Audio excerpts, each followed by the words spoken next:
Welcome back to NASDAQ Trade Talks. I'm your host, Jill Malandrino, Global Markets Reporter at NASDAQ. We're coming to you live from Vegas at the Global EQ Derivatives Conference. Joining me for this segment, we have Dominic Poloni. He is the CEO of IPS Strategic Capital. We're going to take a look at long-vol strategies. Dominic, it's great to see you again. Yes, Jill. And I'm excited for this conversation because short vol has kind of been the trend, which works till it doesn't work anymore, as we have seen.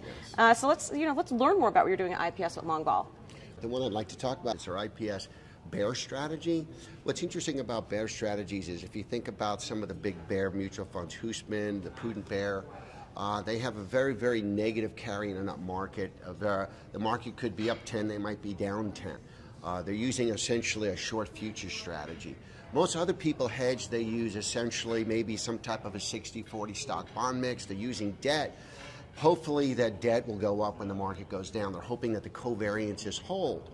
We as an option house, we don't. We actually use a protective put strategy. And a lot of people say you can't use protective puts as an effective hedge. The carry's too expensive. It might cost you 8 to 10, 12% to protect a portfolio over a 12-month period, and that would be too much. The market's flat, you're down 10. The market's up 10, you're flat. So how can you use something that was really designed as a defined hedge, but you can use it in a way that can reduce the cost of holding that? Well, I'd like to say I think we figured that out with our bear strategy. You don't want to try to depend on specific predictions of catalysts for that crisis. It can happen in an hour, or it may take years, all right? But definitely, we are in a precarious situation. I don't know when that malfunctioning plane will crash, but it will eventually crash. So you need some kind of protection from tail hedging that is done intelligently, not like foolishly, or stay out of the financial markets, which is what we recommend people. All right, so how is that different from traditional put strategies that you were just...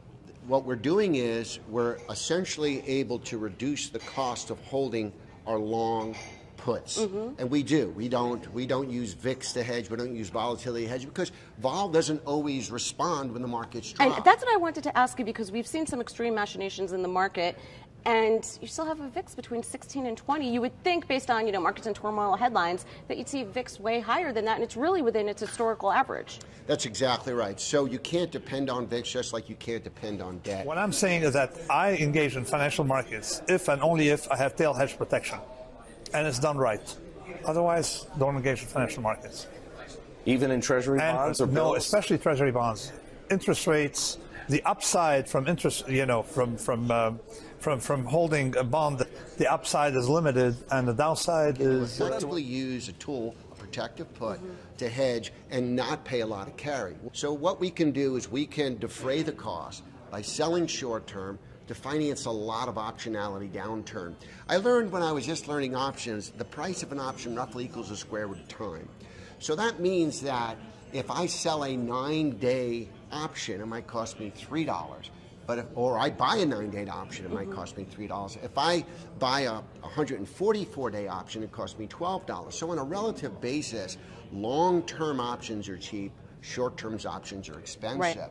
So what that means is I can actually finance a basket of long-dated options, protecting that tail. And our goal is not to protect the first 5% drawdown. It'd be too expensive. And the downside is... So at what point in the investment cycle does it make sense for people, individuals, to hold financial assets? To hold, I mean, I would say I'd rather have very low return or close to no return than have a huge negative return. Well, sure, catastrophic loss. Nobody can recover from catastrophic loss. So a lot of people wished in 2007 and 2008, early 2008, a lot of people wished they had no investments. Fantastically outperform a 60-40 on the upside and hedge much better on the downside. Right. And so, yes, we can do that. We can use long optionality as what it was designed to do. These poor public pension funds with defined benefits that have to generate, actuarially a 7 or 8% return every year. Tail risk hedging is necessary for these people, so they don't. Because the problem is, if you have a crisis, then you have to generate much higher return later.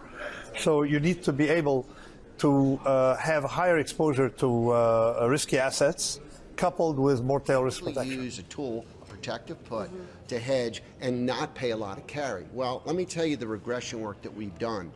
Our strategy essentially has a negative 1.74 downside beta and a negative 0.03 upside beta. So what that means to you is when the market's down about 10, this will be up about 17. When the market is up about 10, we'll be down about 3. Right. So we have very nice asymmetry. And that's the number one, the beauty of optionality is that convexity, that curvature. It's not a linear asset. It's not a future. It's not short the market. I'm not timing and saying, okay, I'm gonna short a basket of stocks. So we're not always delta 1 on the downside. We don't want to be. What happens is that markets go up and then crash. And then they crash. You want, but net they're good, okay? But to be able to sustain a crash, to live through the cycle. You could probably take more risk if you have the right protection or the right hedging.